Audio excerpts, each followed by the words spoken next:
cultura maker é uma abordagem que privilegia um mergulho experiencial das pessoas nas práticas de fazer, de dar materialidade física no mundo físico, neste mundo que nós circulamos com nossa corporeidade, dar materialidade, portanto, aos aspectos imaginativos da nossa criação, da nossa criatividade.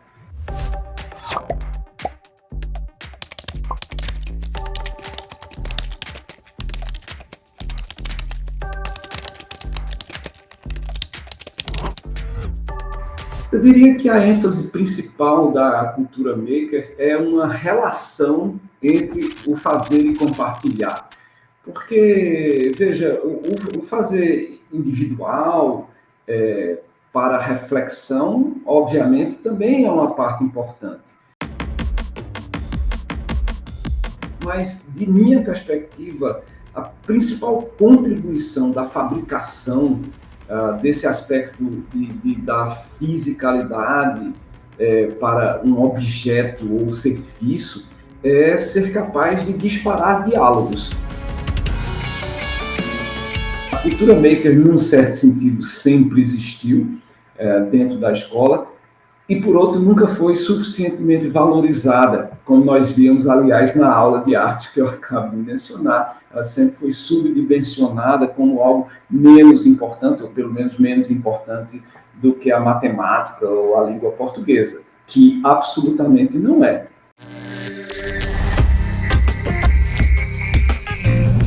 Se pegar uma aula de história, por exemplo, na qual o professor ou a professora pode solicitar que os estudantes construam um cenário histórico importante a partir de instrumentos e materiais muito simples, como, sei lá, cartolina, o papelão e massa de modelar, e observar os aspectos da cenarização de uma área qualquer que é historicamente importante. Isso faz parte da cultura maker e, principalmente, faz os estudantes não apenas fazer algo, mas usar o fazer, como eu disse, como uma forma de compartilhamento, de uma reflexão sobre nuances, neste exemplo específico, daquele cenário histórico que não seriam visualizáveis, por exemplo, numa foto 2D que, eventualmente, o professor mostra. Então, ao construir, de fato, esse cenário, o estudante mergulha experiencialmente numa narrativa histórica, nesse exemplo específico, que torna a aprendizagem muito mais relevante, significativa e perene. Tô sentindo! A cultura maker ganhou força nos últimos anos, talvez pelo surgimento de novas tecnologias que, obviamente, fazem sempre brilhar os olhos, por exemplo, dos millennials, dos estudantes mais jovens.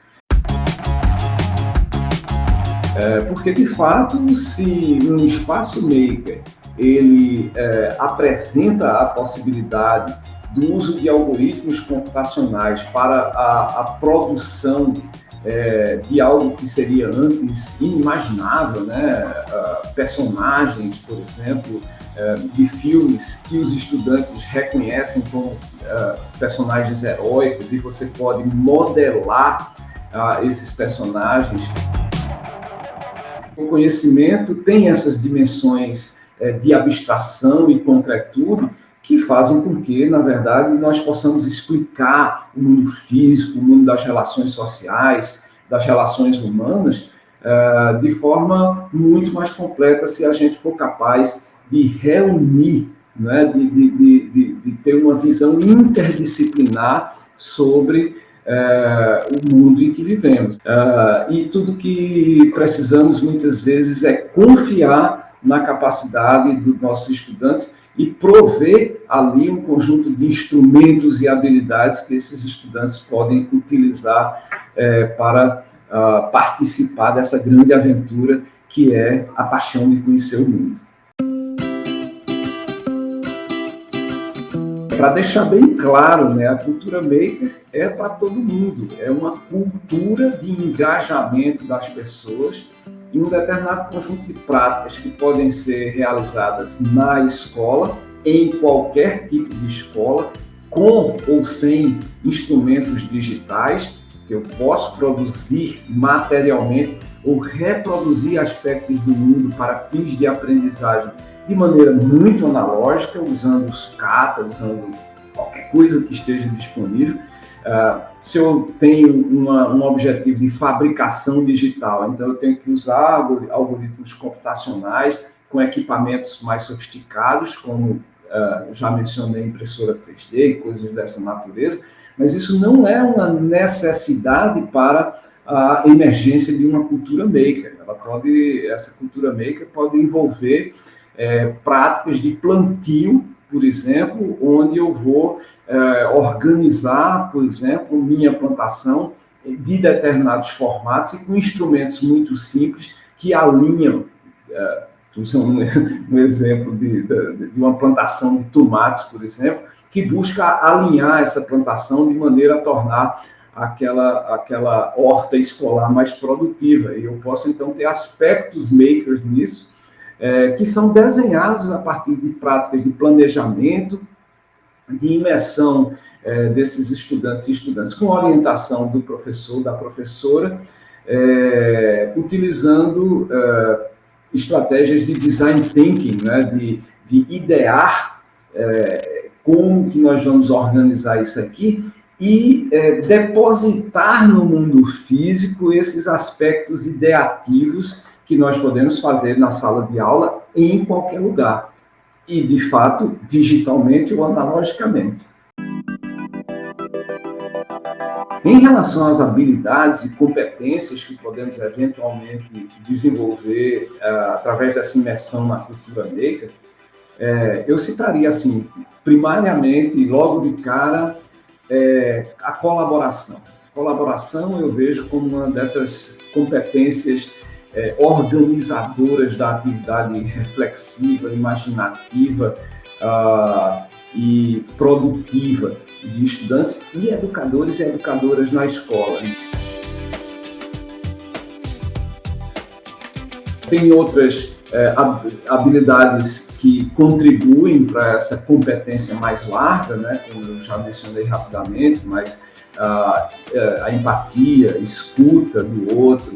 Então, todas essas são habilidades envolvidas nessa competência mais complexa que é a colaboração.